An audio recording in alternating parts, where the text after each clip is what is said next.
Tapi sebagai salah seorang anak bangsa, saya sangat terharu ya.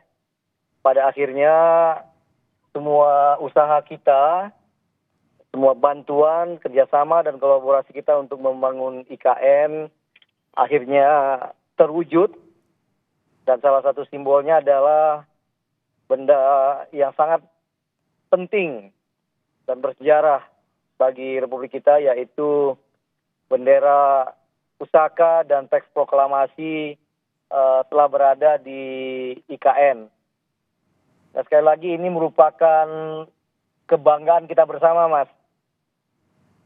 Kalau kita biasanya punya istana di Jakarta, di Bogor, di Cipanas, di Bali, itu adalah istana karya orang asing, ya, para kolonial. Namun menjelang detik-detik proklamasi ini, kita memiliki istana yang didirikan oleh anak bangsa sendiri. Nah, perlu saya informasikan bahwa di dalam istana negara, jadi bagi informasi bagi publik juga, ada 2 istana di IKN yang sudah diputuskan namanya oleh Bapak Presiden Joko Widodo. Yang bagian atas, ya itu kantor presiden, disebut sebagai Istana Garuda. Yang ada bilah-bilah burung Garudanya itu disebut sebagai Istana Garuda.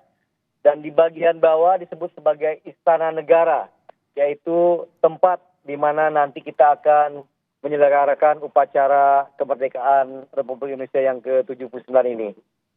Nah, di dalam Istana Negara itu, Mas, ada tempat khusus yang sudah didedikasikan untuk menyimpan bendera pusaka ini. Dari teman-teman PUPR saya diinformasikan ya, ini ada tempat khusus yang didedikasikan sedemikian rupa untuk menyimpan benda pusaka yang bersejarah ini, agar kemudian benda ini tetap bersama kita, bersama anak cucu kita esok di kemudian hari. Oke, ada tempat khusus untuk menyimpan bendera dan duplikat teks proklamasi ini sebelum akhirnya digunakan pada momen puncaknya di minggu depan. Adakah bentuk pengamanan khusus juga untuk tempat khusus ini, Bang Tony?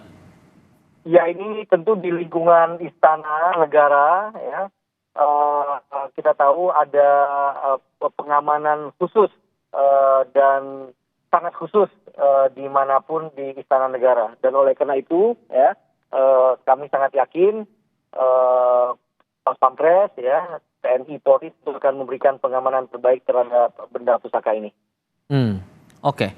Dan untuk sejauh ini bentuk pengamanan seperti apa yang sebetulnya dibuat oleh pemerintah, entah itu dari otorita IKN bersama dengan otoritas lain begitu, di momen untuk penyerahan dan juga menyimpan bendera pusaka merah putih atau duplikat bendera merah putih dan teks proklamasi di istana di IKN ini, Bang Tony? Ya, saya kira pihak TNI Polri bisa menceritakan lebih detail ya.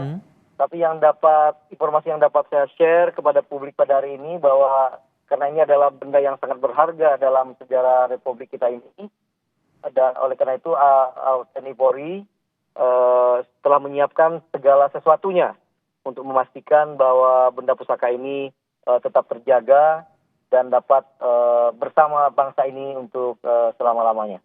Oke.